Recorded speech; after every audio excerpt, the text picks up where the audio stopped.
Hello दोस्तों, आपके अपने YouTube channel study experts classes में आप सभी का स्वागत है। एक कदम सफलता की ओर। जिन्होंने हमारे चैनल पर पहली बार विजिट किया है, कृपया हमारे चैनल को सब्सक्राइब कर लें और बेल आइकन की घंटी जरूर प्रेस करें। दोस्तों, आज का जो वीडियो है वो एनटीपीसी एग्ज़ाम का जो फर्स्ट शिफ्ट हुआ है उसमें क्या क्वेश्चन आए थे वो क्वेश्चन हम देखेंगे। साथ साथ ये देखेंगे कि कल के शिफ्ट में कुछ क्वेश्चन छूट गए थे, वो क्वेश्चन को भी इस वीडियो में हमने इंक्लूड किया है। तो देखेंगे, क्वेश्चन स्टार्ट करते हैं। क्या क्वेश्चन फंसे थे आज के शिफ्ट में? पहला था जो कि बारदोली सत्याग्रह में सरदार का टाइटल किसे मिला था। तो बारदोली जब सत्याग्रह हुआ था तो सरदार का जो टाइटल है वो वल्लभ भाई पटेल जी को मिला था। देखिए, उस समय प्रांतीय सरकार ने किसानों के लगान में 30%, कितने प्रतिशत, 30% तक की वृद्धि कर दी थी। पटेल ने इस लगान वृद्धि का जमकर विरोध किया। इस आंदोलन की सफलता के बाद वहां की महिलाओं ने वल्लभ भाई पटेल को सरदार की उपाधि प्रदान की। यानी कि वहां की जो महिलाएं हैं वो वल्लभ भाई पटेल जी को है सरदार कहने लगे और तब से उनका उपाधि है सरदार हो गया। सरदार पटेल गांधी को गांधी जी की अहिंसा नीति ने प्रभावित किया था। अगला है, भारत में कौन सा सक्रिय ज्वालामुखी है? तो भारत में जो सक्रिय ज्वालामुखी है वो बैरन द्वीप है, जो है कि सक्रिय है।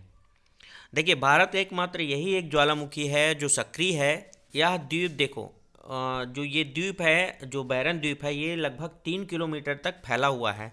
और यहाँ जो है, जो हमें पता चला था बैरन द्वीप जो है सक्रिय है, वो पता चला था 28 मई 2005 में। ये फटा था, तभी से ये लावा निकल ही रहा है आज तक, मतलब निकलता ही है इसमें लावा, तभी इसको जो है सक्रिय ज्वालामुखी कहा जाता है। अगला है, भारत के 46वें मुख्य न्यायाधीश कौन थे? तो रंजन गोगोई जो हैं 46वें मुख्य न्यायाधीश थे भारत के। देखिए, उसके बाद क्वेश्चन पूछा था एस एल आर का फुल फॉर्म क्या है? तो सेनेटरी लिक्विडिटी रेशियो इसका फुल फॉर्म है एस एल आर का। अगला है, स्वतंत्र भारत के संविधान सभा के अध्यक्ष कौन थे? तो स्वतंत्र भारत संविधान सभा जो अध्यक्ष थे वो डॉक्टर राजेंद्र प्रसाद जी थे और ये हमारे भारत के प्रथम राष्ट्रपति भी थे, डॉक्टर राजेंद्र प्रसाद जी। अगला है, वित्तीय साक्षरता किसके द्वारा ऑर्गेनाइजेशन किया जाता है? तो जो है ये है आरबीआई द्वारा किया जाता है, आरबीआई द्वारा, यानी कि केंद्र सरकार द्वारा किया जाता है। अगला है, नरोरा न्यूक्लियर पावर प्लांट किस राज्य में है? तो नरोरा न्यूक्लियर पावर प्लांट जो है उत्तर प्रदेश राज्य के बुलंद जिले के नरोरा में स्थित है। अगला है, स्वतंत्रता के समय भारतीय राष्ट्रीय कांग्रेस के अध्यक्ष कौन थे? तो स्वतंत्रता के समय भारतीय राष्ट्रीय कांग्रेस के जो अध्यक्ष थे वो जेबी कृपलानी जी थे, भारतीय राष्ट्रीय कांग्रेस के अध्यक्ष थे। अगला है, डुरन रेखा के किन दो देशों के बीच सीमा निर्धारण करती है? तो डुरन जो रेखा है वो पाकिस्तान और अफगानिस्तान जो देश है इनके बीच में सीमा निर्धारण करती है, यानी कि बॉर्डर लाइन जो है निर्धारित करती है। अगला है, सर्वेंट ऑफ इंडिया की सोसाइटी की स्थापना किसने की? तो सर्वेंट ऑफ सोसाइटी की स्थापना जो है गोपाल कृष्ण गोखले ने की थी। अगला है, तत्व की परमाणु संख्या किसके बराबर होती है? तो तत्व की जो परमाणु संख्या ये प्रोटॉन के बराबर होती है। इससे रिलेटेड कुछ क्वेश्चन और देख लेते हैं जो इम्पोर्टेंट है, आपके एनटीपीसी एग्जाम में पूछा जा सकता है।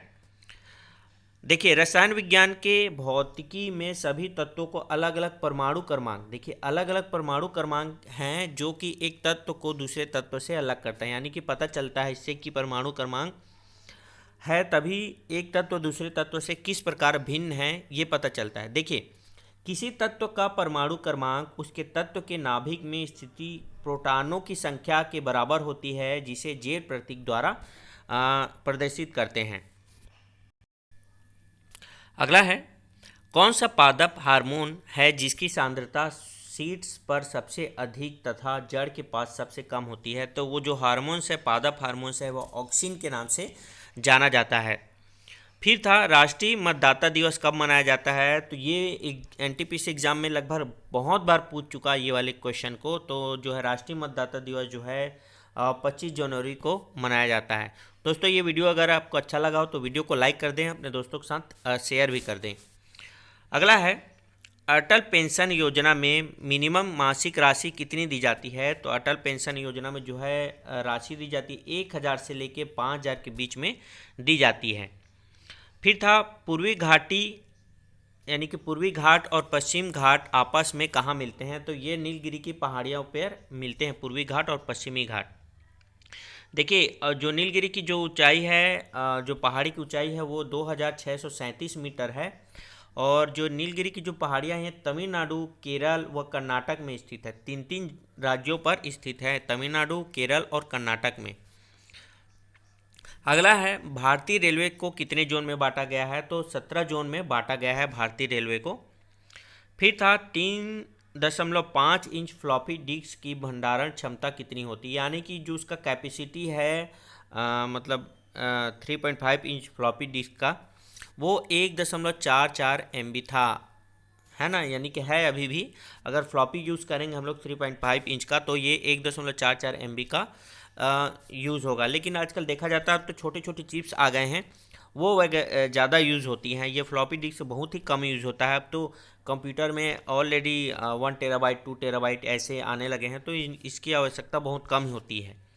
अगला है यूएनओ का मुख्यालय कहाँ है? तो यूएनओ का जो मुख्यालय ये न्यूयॉर्क में स्थित है।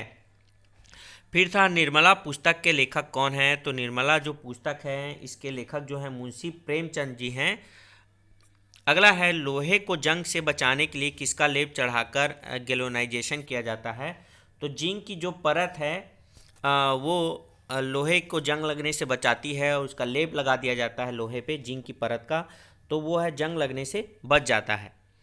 अगला है भारत में प्याज का सबसे बड़ा उत्पादक राज्य। तो भारत में जो सबसे बड़ा प्याज का उत्पादक राज्य है वो महाराष्ट्र है। महाराष्ट्र में बहुत ज़्यादा जो है प्याज की उत्पादन होती है। अगला है भारतीय संविधान में नीति निर्देशक तत्व किस देश से लिए गए हैं? तो ये आयरलैंड देश से लिए गए हैं। देखिए इसमें राज्य के नीति निर्देशक तत्व यानी कि जनतांत्रिक संवैधानिक विकास के नवीनतम तत्व हैं। सबसे पहले ये आयरलैंड के संविधान में लागू किए गए थे। ये तत्व हैं जो संविधान के विकास के साथ ही विकसित हुए हैं। इन तत्वों का कार्य एक जन कल्याणकारी राज्य यानी कि वेलफेयर स्टेट की स्थापना करना है। अगला था अकबर का राजस्व मंत्री कौन था? तो टोडरमल जो है अकबर का राजस्व मंत्री था। टोडरमल के बारे में जान लेते हैं। टोडरमल अकबर के 9 रत्नों में से एक था। टोडरमल का जन्म लाहौरपुर में हुआ था। यह सीतापुर जिले में स्थित है। अकबर के समय से प्रारंभ हुई भूमि पैमाइश का आयोजन टोडरमल के द्वारा ही किया गया था। अगला है स्वतंत्रता के बाद संविधान सभा के प्रथम अध्यक्ष कौन थे? तो स्वतंत्रता के बाद जो संविधान सभा के प्रथम अध्यक्ष थे ये सच्चिदानंद सिन्हा जो हैं अध्यक्ष थे। देखिए सच्चिदानंद सिन्हा जो है 9 दिसंबर 1946 को संविधान सभा के पहले और अंतरिम अध्यक्ष बने। भारत संविधान के सभा अध्यक्ष डॉक्टर राजेंद्र प्रसाद थे और प्रारूप समिति के अध्यक्ष डॉक्टर अंबेडकर थे।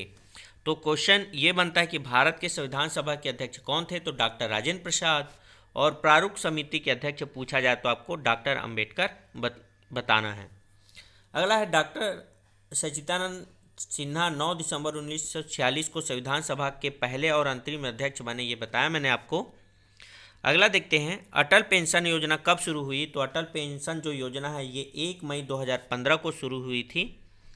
देखिए अगला है अंटार्कटिका में भारत का कौन सा केंद्र 2012 में स्थापित किया गया था और उस केंद्र का नाम बताइए? तो ये उस केंद्र का नाम था भारती। अगला है असहयोग आंदोलन की शुरुआत कब हुई? तो असहयोग आंदोलन की जो शुरुआत हुई थी ये 1920 में हुई थी। जीवन जीने का अधिकार किस अनुच्छेद में है? तो जीवन जीने का अधिकार जो है अनुच्छेद 21 में लिखा गया है कि जीवन जीने का अधिकार है। अब आपका जो स्वतंत्रता है ये अधिकार है ना, ये अनुच्छेद 21 में लिखा गया है। देखिए भारतीय संविधान अनुच्छेद 21 संविधान के मौलिक अधिकार का एक हिस्सा है जिसमें यह कहा गया है कि भारत में कानून द्वारा स्थापित किसी भी प्रक्रिया के अलावा कोई भी व्यक्ति किसी अन्य व्यक्ति को उसके लिए मतलब जीवन जीने का अधिकार है। ठीक है।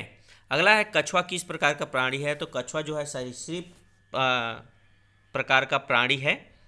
ठीक है, कछुए यानी टर्टल्स या कुर्म टेस्टुडनीज नामक सरीसृपों के जैव वैज्ञानिक गण के सदस्य होते हैं, जो उनके शरीरों के मुख्य भाग को उनकी पसलियों से विकसित हुए ढाल जैसे कवच से पहचाने जाते हैं। विश्व में स्थलीय कछुओं और स्थली यानी जलीय कछुओं दोनों कई जातियां होती हैं, यानी कि स्थलीय कछुए और जलीय जल कछुए दोनों प्रकार की अलग अलग प्रकार की जातियां पाई जाती हैं। तो दोस्तों आज के लिए बस इतना ही। अगले सेकेंड शिफ्ट का जो एग्ज़ाम होगा उसका वीडियो हम लेकर आएंगे आपके लिए। अगर ये वीडियो आपको अच्छा लगा हो तो वीडियो को लाइक कर दें, अपने दोस्तों के साथ शेयर कर दें और कमेंट भी करें इस वीडियो पर कि वीडियो आपको कैसा लगा। और आपको अन्य टॉपिक पर भी अगर वीडियो चाहिए तो हमें कमेंट करके ज़रूर बताएं। और हाँ, हमारे चैनल को सब्सक्राइब करना ना भूलें। धन्यवाद।